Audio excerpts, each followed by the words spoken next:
as I was introduced, my name is Moksh. Really excited to talk about tech entrepreneurship and for high schoolers and beyond. So to start off, I'd love to know a little bit more about you, so I can kind of give valuable and useful information. So if everyone can in the chat, I'd love to hear either like what grade you're in or where you're from, just to give a sense of like what people's interests are, what they're looking forward to.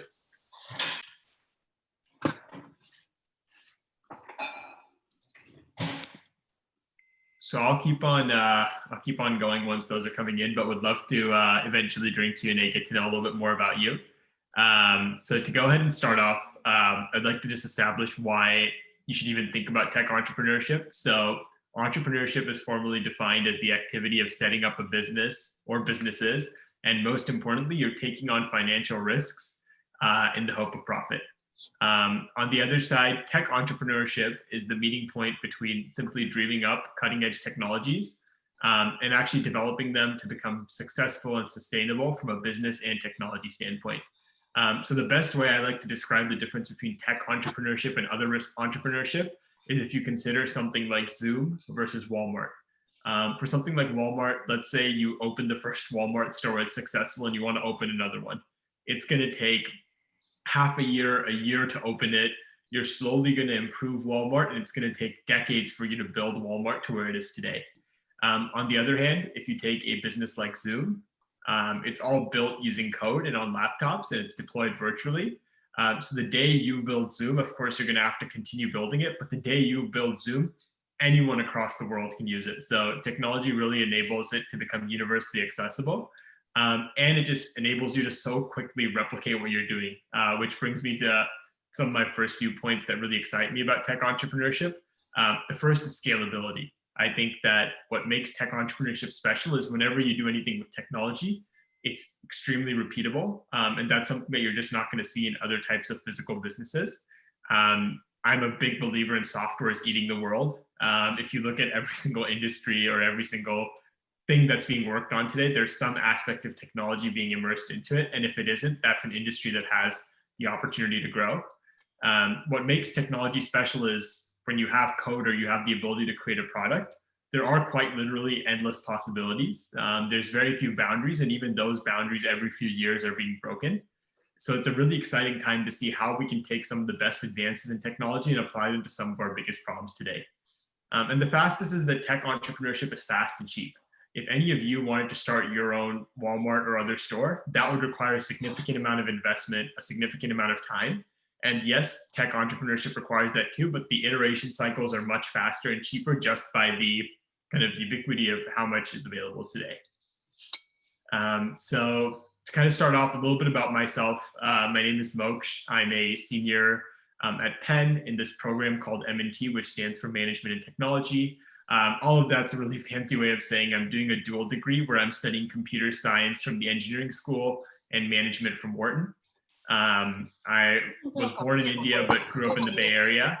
And I had a couple of really fun experiences where I've launched multiple different tech projects, which I've tried to sell and kind of gone on my own entrepreneurial journey, been a published author along the way too. So a lot of fun experiences, but I think the most important point I wanted to make is hopefully, like many of you, I just share a desire to learn how to build products and solve problems. And hopefully I can share a little bit of my experiences with you guys. So kind of the way I wanted to structure this was just give you a little bit of an overview of my story and maybe touch on some of the learnings I learned, and then formalize a lot of that into what I can take away from my experience, including these last 4 years in college, about what I would have done differently or what I've learned with respect to tech entrepreneurship.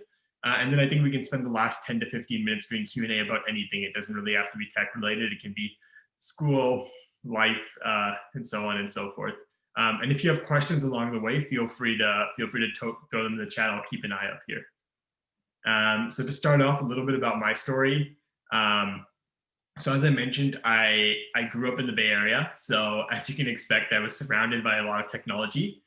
Interestingly enough, neither of my parents are technical, but as you can imagine, seeing all of these big companies pop up and a lot of people working in tech kind of initially drove my interest in computer science and technology. I had really, really limited experience, but I was really fortunate to have some friends who found some really awesome resources online. And I just kind of dove into those resources to look for different things. Eventually found something that would help me make games online, and I just to try and like use what I'd learned, I made this really fun game called Letterology. And it was just like a picture game that helps kids literally from like 3 to 4 years old learn the alphabet. And so the interesting thing is this game was so simple just because I knew nothing. This was my first time making anything. So anything magical I even wanted to do with the app, I couldn't. So I kept it as simple as possible. But somehow the app got 30,000 plus downloads. And later I found out that the reason for that was it was so simple. It was perfect for the people, the kids who actually wanted to use it. So it was a funny story of how kind of my simplicity and how new I was to a field ended up helping me. And interestingly enough, one thing I got out of there that really inspired me in the future was I heard from a few schools for autistic children, and they were particularly able to use this application there just because of how dead simple it was.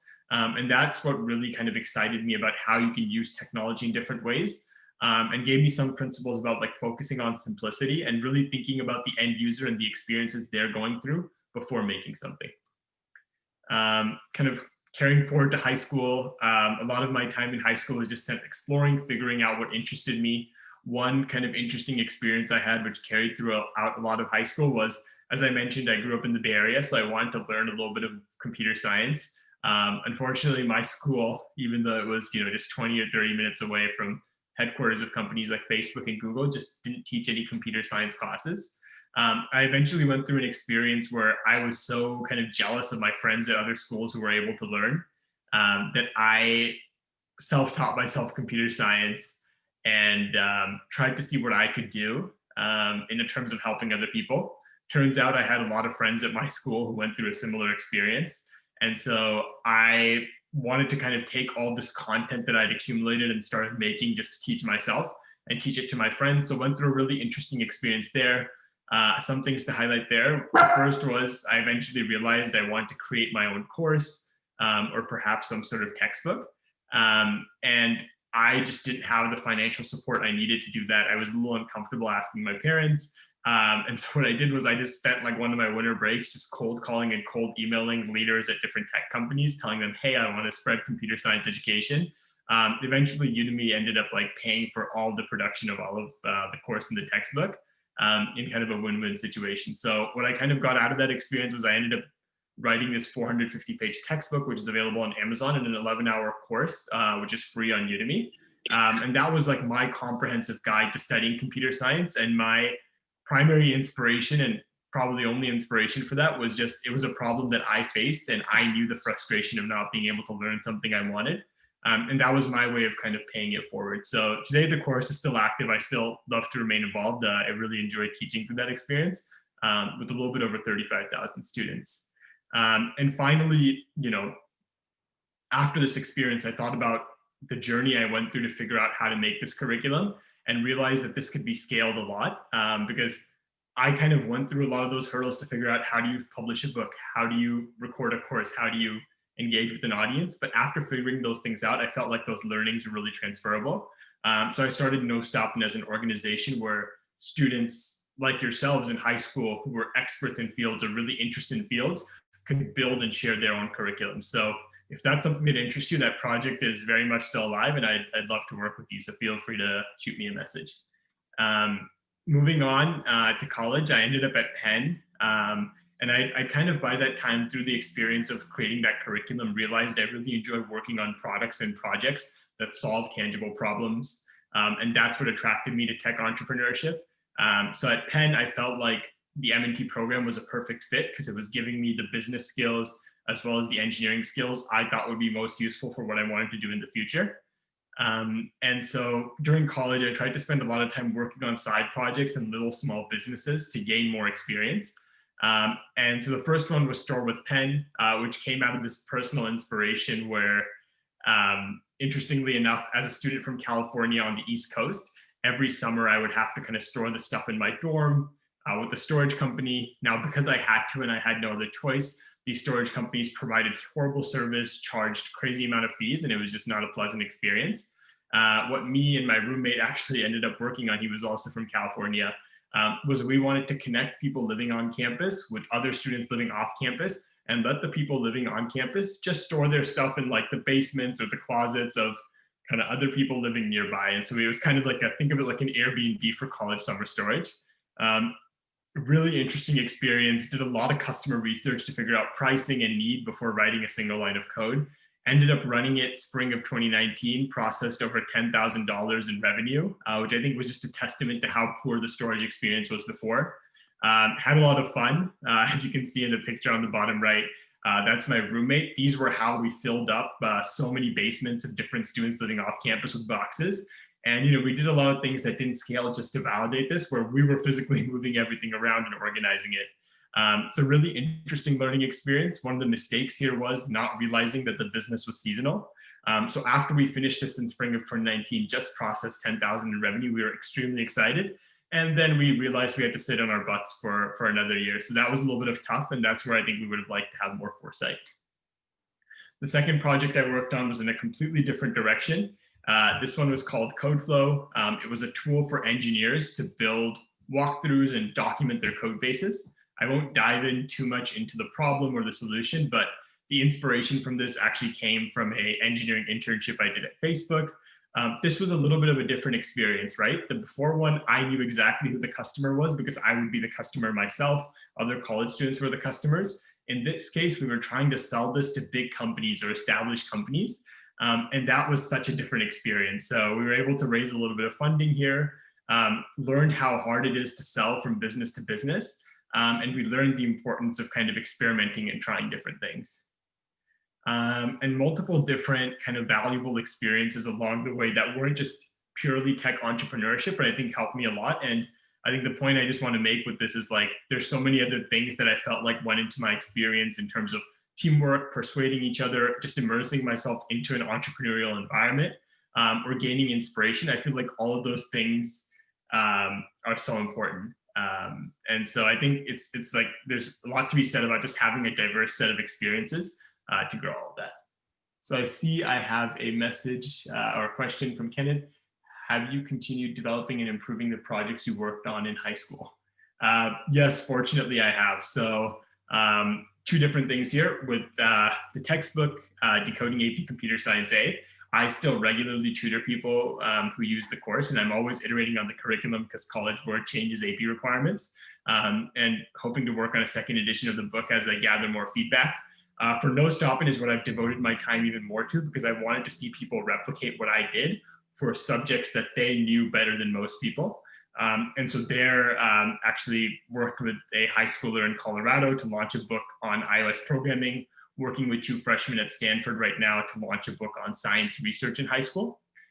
So kind of continuing on those things because I just realized how much education interests me and how much I enjoyed the experience of teaching. So wanted to share a little bit of my learnings as well as how I wish I would have gotten involved in tech entrepreneurship or what some common resources or options are. So to start off, when you think about the tech entrepreneurship product cycle, you want to start by spotting the problem. And then if you look after step 1, the process where you actually build the product and write code is step 8. So all of those steps in between, I'm not going to walk through each one, but I think one of the points I was trying to make with this was just that so much of tech entrepreneurship, it's easy to get immersed into writing code or building different things. But I think the most important part of the experience is understanding the customer, understanding the problem, and realizing that, yes, every app you make or whatever you do is important, but what's more important is you're actually solving the problem that you set out to solve. And so I think that's why interviewing users and doing research is one of the most important parts of the experience. And so the way I like to think about tech entrepreneurship is, as I mentioned, find a problem and solve it. And it's all about kind of customer centricity, where you should always be thinking about every decision you make through the lens of the customer and how it's going to impact them, because that's the entire point of building whatever you're building in the first place. So on the right side, as you can see, a little bit of like a visualization of how a business grows. So a lot of what I recommend, and one of my learnings, which I wish I'd kind of taken in better, was those initial steps that I mentioned in the beginning, just this process of finding a problem, interviewing people, deciding how to approach a problem, are so important to hone in on well, because it's important to have a kind of big idea that you think you can grow. One of the learnings I wish I had was I wished I focused on this initial stage first, and kind of grow the other skills concurrently. By other skills, I mean things like leadership, teamwork, kind of organizing people or hiring. All these other things that you think go into a business are extremely important. And I think arguably as you get older will be more important than the first initial stage that I'm talking about. But I think for your initial approach tech entrepreneurship, it's so important to be able to understand how to think like a customer and build things specifically for people. That I think honing in on those skills is really important. And I think to hone in on those skills, you just have to be able to like build these things yourself. I think it's not something that I could have sat in a classroom and learned, even though there are classes for it. It's about going out and doing it and then reflecting on what you're learning. So Gina asked, how and where do you find the people to form your team? That's a super great question. And I think I'll talk a little bit more about it later, but in a short response, the most important thing for how you find people, at least for me in a college and high school environment, in college, at least, I think that at most colleges, there's a pretty decent entrepreneurial ecosystem where there's a lot of students interested in thinking about problems and finding things. In high school, understandably, it's a little bit underdeveloped as people are still figuring out what they'd like to do.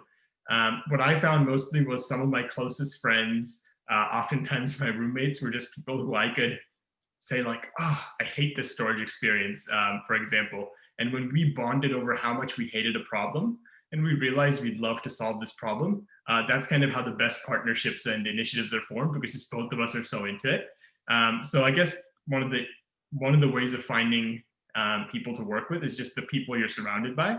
But I think on top of that, especially once you get to college, but also in high school, kind of forming some sort of club or organizations where people with that common interest get together is a really good way to organically let ideas flow. And then once you and another person or a set of people find a problem they're passionate about and care about solving, then it's about figuring out who's willing to commit and really spend the time in doing that. And so in terms of skills here, as you can imagine, entrepreneurship kind of entails doing a little bit of everything.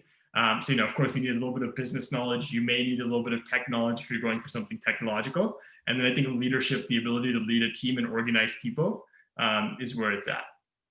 So I guess before I talk a little bit about how to get involved, I just wanted to share kind of 10 takeaways. And I have a couple of interesting stories associated with these, takeaways where I've kind of learned these personally. And then after learning and reflecting on them, I found kind of live examples of them kind of in industry from some of the most successful startups and people that you hear about.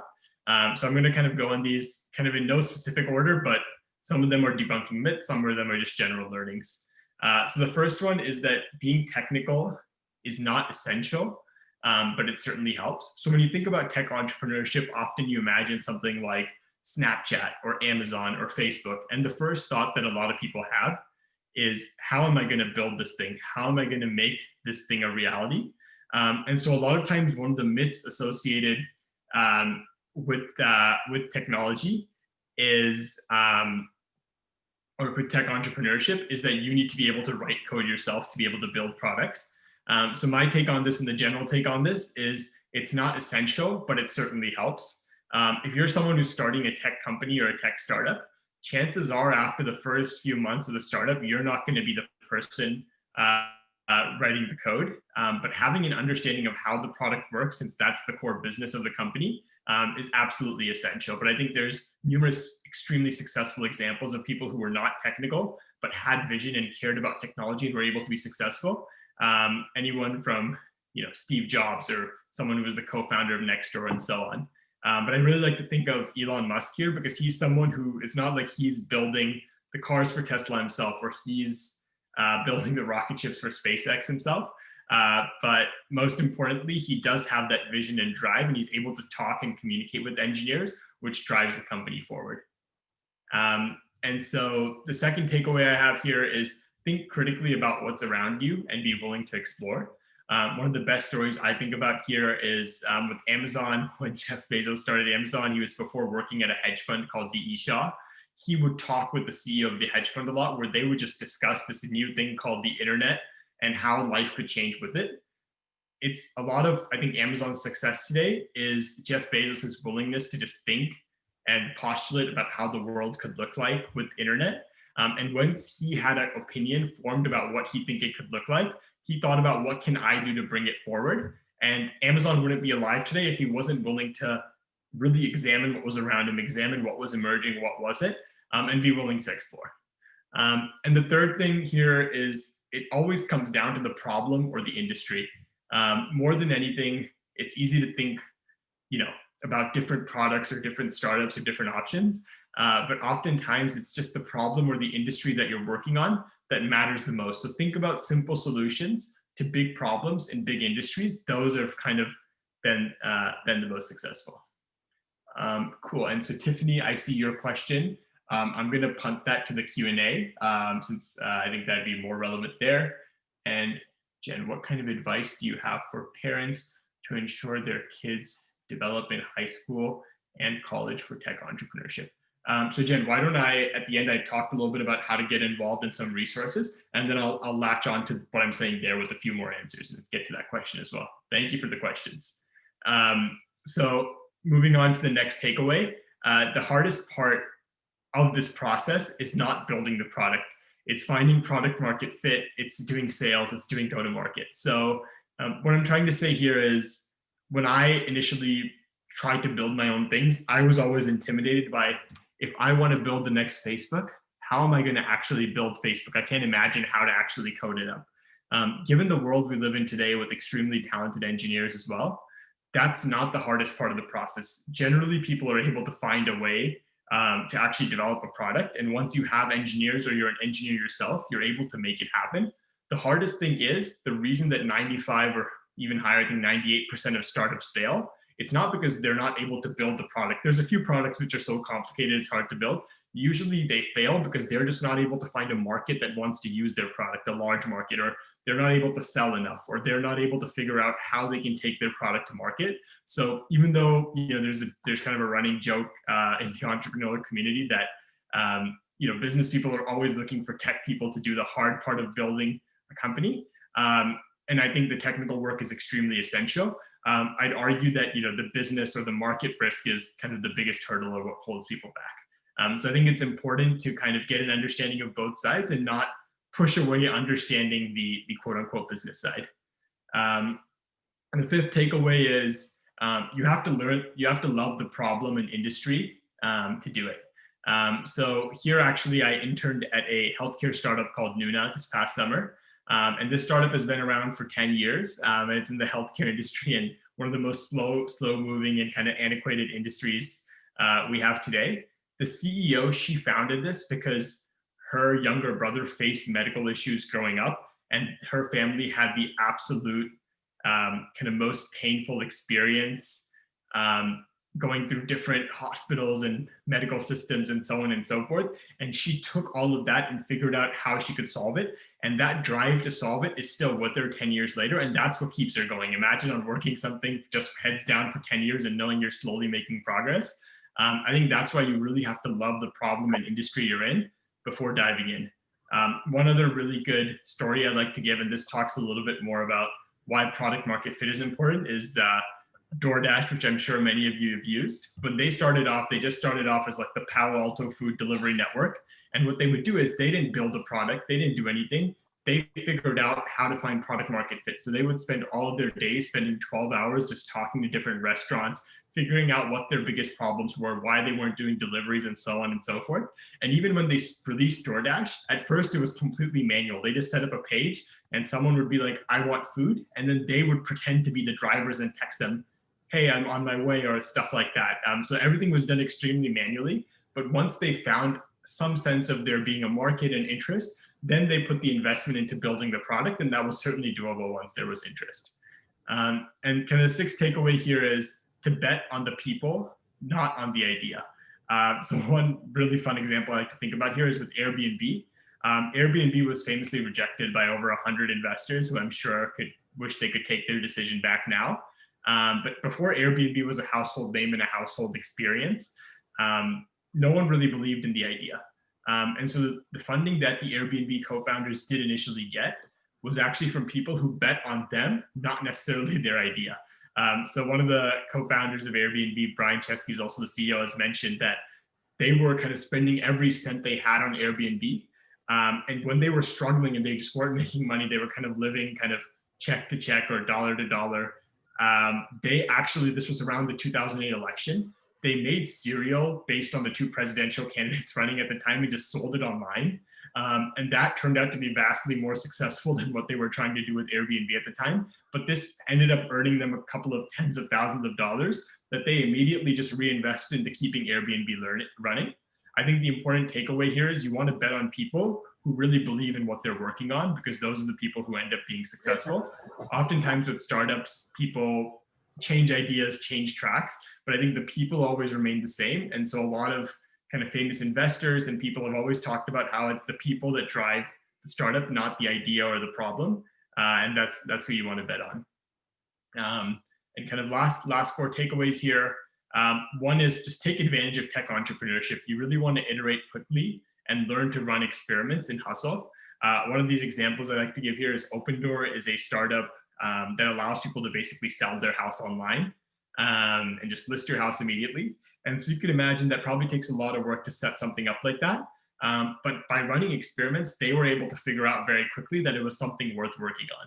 So what they did is they ran these ads on Facebook where they would just say, interested in selling your house, click here.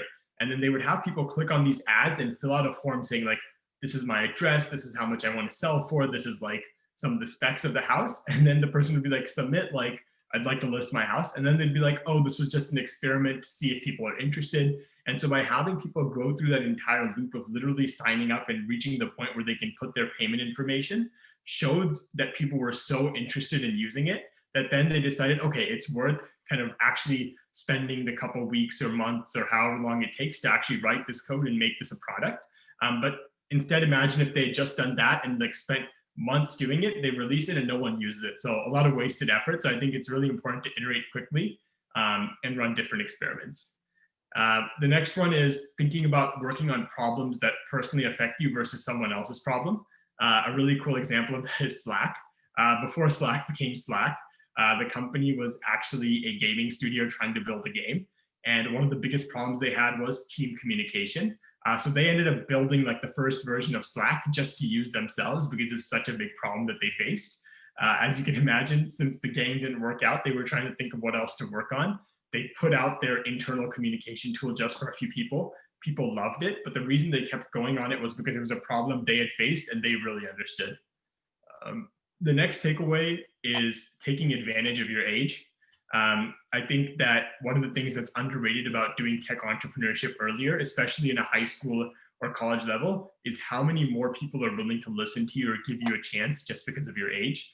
In high school, as I mentioned, with getting some financial support to build a curriculum, or even in college, getting the school to do something or getting kind of alumni to do something, it helps so much being a student and mentioning you're a student.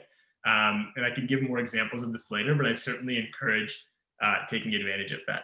And finally, I think it's most important to just always be learning and have diverse experiences. You really never know where things will go, but I think always learning, and I think Steve Jobs was a great example of this, and trying different things. You're just going to be exposed to so much in the world. And when you're exposed to more things, you find more opportunities to work on things that matter to you. And so finally, to wrap up, a little bit here about how to actually get involved. There's a couple of different aspects, I think, to how you can get involved. The first is immersion. One of the biggest sources of inspiration for me for tech entrepreneurship and just figuring out what happens, but also building my excitement, was I found a couple of these like sites that I've listed here very early on, and they were just like something I would check out of interest. The first was TechCrunch, which is a blog about startups in the tech ecosystem. The second is Hacker News. And when you hear hacker, don't think about people trying to steal your password. In this case, just hackers are people who love building things quickly and like running different experiments with no evil intentions. And then there's Product Hunt, which is daily, like people who launch their products list there. There's a really good community discussing these products and giving feedback. And these three things gave me a lot of inspiration for seeing what was in the realm of possibility, seeing how people thought about things. And that's what helped me realize that this was kind of a direction I want to go in. The second is education. Once you realize that you're interested, really think about the skills that you want to build, whether, as I mentioned, that's technical, or business or leadership oriented, figure out what you really enjoy doing or what you enjoy doing when you're in a part of a group, and focus on building those skills. But most importantly, I'm a big believer in learning by doing. And so two ways of doing those is one, just start building. I think back to my example with letterology, where I just went ahead and made the app right when I just learned how to play around with some sort of app development tool. That was a great experience because even though there were awesome tutorials for learning it, I only truly learned it when I forced myself to just work on something completely new rather than following a tutorial. And I think interning at a startup, whether you're in high school or college, I would highly, highly recommend. It's so special to see how quickly it's growing. And whether it's successful or not, I think there's so many learnings to be gained.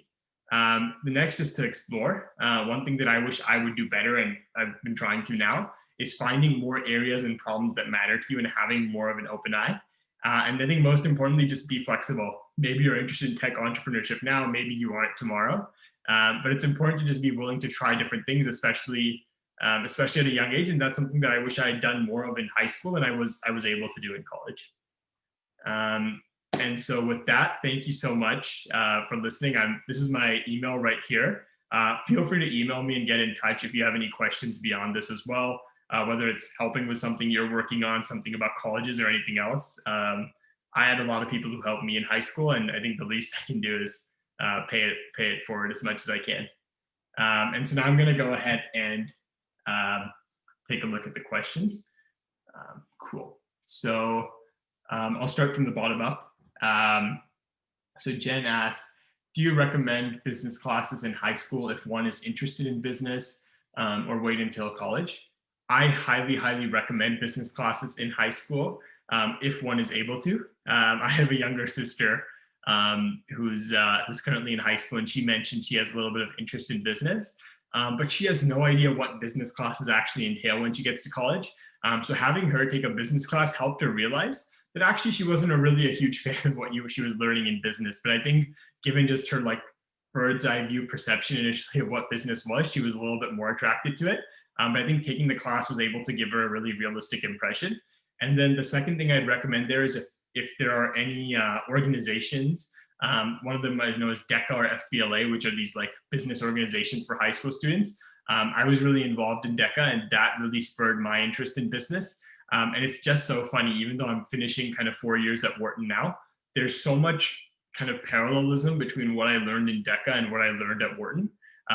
It's kind of surprising. You'd think that there was some difference, but I think it was very spot on in terms of what you learned. And I think I'm really glad I had that experience because that validated I would enjoy that type of work, whether it's like writing reports or working in cases or kind of in like impromptu presentations and things like that. So let's see. So going back to Jen's question, what kind of advice do you have for parents to ensure their kids develop in high school and college for tech entrepreneurship?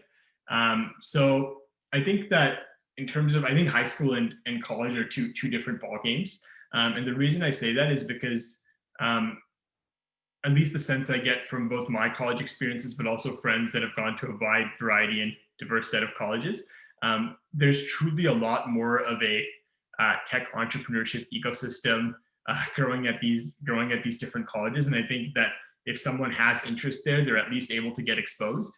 In high school, that's not necessarily the case, and that often depends on where you go. So my recommendation, I think one is like looking at open resources. I think what makes tech entrepreneurship and tech in general so special is how accessible everything is.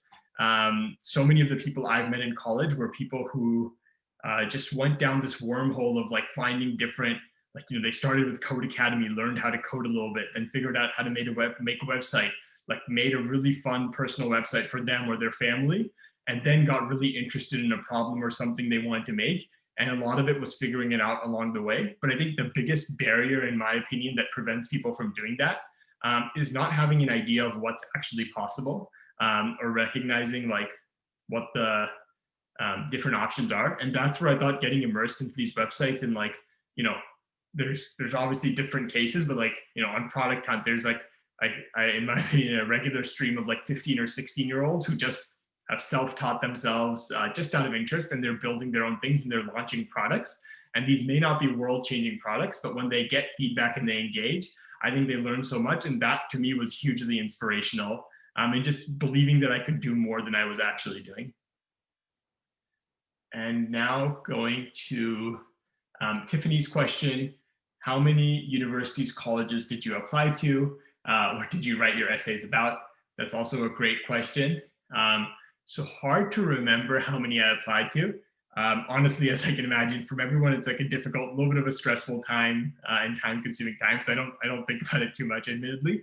But I think I applied closer to, I want to say nine or 10 universities, maybe one or two more or less. Not exactly sure. What I wrote my essays about was really a wide variety of things, as you can imagine, with all those schools, so many different essay prompts. A couple of my essays were focused on my journey with building the computer science curriculum, just because I felt like that was something that was, when I thought back to my high school experience, that was something that struck out. I talked a little bit about my cultural values and what those type of experiences were. And I think by the time I reached my senior year, I was also very cognizant of what type of environment the Bay Area is, and thinking about that relative to like why my mind is geared towards something was kind of more of like a philosophical thought process that seeped into some of my essays as well. But truly like a wide variety. Like some of them were very abstract essays where I was just like basically sharing my thoughts or how I think. And some of them were a little bit more concrete where I was like telling a story where, for example, I was like, I did XYZ in DECA, or I did this to build a computer science curriculum. So kind of a mix, but I think erred a little bit more on the side of being a little bit more concrete, which I think just speaks to my writing style. Cool. I don't think that I missed any questions. There's also a few questions from our sign-up sheet that you could answer. So the first one is, how significant are the legal challenges to starting a company? So that was something that, again, one of those hurdles that you don't think about, but then when you start doing it, you do think about. Fortunately, today, it's become really, really easy to start a company. So one resource I really recommend, and I'll type it right here as well, is called Stripe Atlas. So many of you may be familiar with Stripe. It's a company that allows kind of a lot of the credit card transactions when you pay for Lyft after you use it. Stripe is what enables the money to go from your credit card to Lyft's bank account. So they also have a kind of product called Atlas, which is, I think, the easiest way to form a business, especially like a tech startup. I think it literally takes maybe 20, 30 minutes max to write everything. And there is a few $100 investment, which they have really nice student discounts where I think you're able to actually, I think for us when we were working on Store with Pen, I think it was $50 to start and kind of form a company, and they do a really good job managing and explaining some of the expectations with starting it, which I highly recommend. Should I take the question in the chat, or did you have more sign-up questions? We have a few more questions, but yeah, you can take the ones in the chat right now. Sounds good. So Jason asks, how much did your professors at Penn help you? A crazy amount. I'm so grateful for my professors. To name a few, even through the M&T program, the faculty director, Professor Gadalon, he is someone who's a professor, but he's worked on his own startup before, as a couple of my other professors did. So the advice they gave me was not just purely theoretical. It was very applicable because they had gone through a lot of these journeys before. And of course, they've seen so many students over the year, seen students with successful startups, students who are giving another startup a shot, and are able to connect me with a lot of those people. But I think most importantly, I think professors, because they interact with students like myself so much, have really figured out the best way of like thinking through the lens of what my mindset would be and figuring out how to best help. So at least for me with Penn, I think almost all of my professors I found especially accessible. And I think for some of the stuff I mentioned that I was working on, as you can imagine, maybe a professor in marketing or maybe a professor who teaches scaling tech ventures or something like that probably has a little bit more applicable knowledge than another professor. But I felt extremely comfortable reaching out to anyone, and they were extremely generous with their time. And then Jen, oh, thank you so much, Jen. I really, really appreciate that. Unfortunately, I have not been on Shark Tank yet, but that remains a dream, as I am sure it's for many. But I am a huge fan of the show. I absolutely love watching it. Amit asked, will we get access to this presentation later?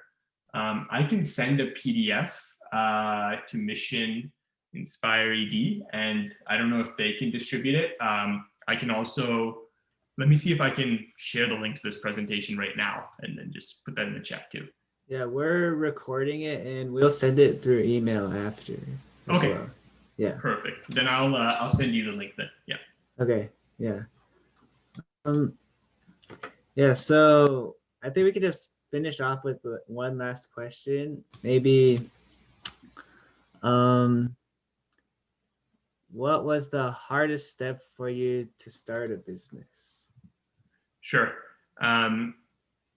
So the hardest, so I think that answer kind of varies between the hardest step when I actually started versus now in retrospect.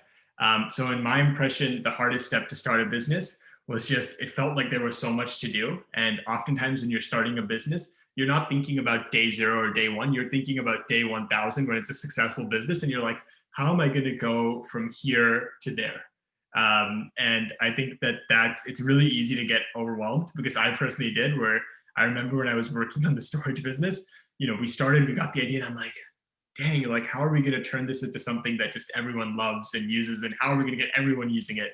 And I think it's so easy to go down that thought process and that to slow you down, because you're like, I've never even built like this type of application before. I don't know how this is going to work. There's so much uncertainty. So my takeaway from that was, you really want to just take slow, tiny steps as much as you can. With these things, and I think you learn this a little bit just by college education, I think you expand your horizon for what's possible no matter what you're studying. But just realizing you want to work towards something and slowly inching your way forward, whether it's asking someone for help, looking online, or just trying things. Eventually you keep moving forward, and it's more a question of how badly you want it. What I will say though, now when I think about the hardest part of starting a business, and this comes after working on 2 projects which saw a decent amount of success, but eventually it was hard to keep growing them and generating user interest. That's where I think I really got the feeling the hardest part is truly finding a problem that a lot of people care about, and one that's worth solving. I think it's so easy to just find that like small problem that's itching you and just work on it, or just like be like, I saw someone do like Uber and now I'm going to do Uber for dog walking, and maybe that'll work. But I think really thinking hard about, is this really going to work? Is this really going to be something that I can give to a lot of people and people are going to want and pay for? Is a completely different line of questioning. And I see there's one more question in the chat. I can quickly answer that if that's okay. Cool. Gina asks, how do you manage your time with classes, internships, working, or startups? I'm going to be totally honest. I am horrible at managing time. I have gotten better through college, but I still have a long way to go. And so I think managing my time really just comes down to like, what do I enjoy the most? And I think once you reach college, you realize you should just really do what you enjoy, and things kind of work out there. So it's not that I do every single thing I want to do, and nor do I think you should spend all your time just doing things. But I think I'm always someone who, like, especially I guess maybe a little bit more sentimental because it's my last year of college, but I really think about doing what I just enjoy. For example, this last semester, it's really easy to get wrapped up in classes, but it hit me, it's my last year in school. And so what I enjoyed the most at that time was just, I wanted to spend time with every single one of my friends. And so that's what I did for the semester. And I think picking and figuring out what you enjoy the most is the most important. And Jen, thank you so much. That means a lot to me. And I really enjoyed this because I sat in on so many of these and they helped me. So it's the least I can do. Thank you so much. Okay, I think we can end today's meeting, and thank you so much, Moksh, for speaking today, and thank you for everyone for attending. And in the future, if you ever want to come to any events, you can check out missioninspired.org. We have tutoring, middle school classes, volunteering, and yeah, and you can check out our social media accounts at Instagram, Facebook, email, and Luma. But we'll have this meeting recorded and we'll send this through email. So thank you everyone for coming. Thank you for having me. Bye-bye. Yeah, bye. Bye.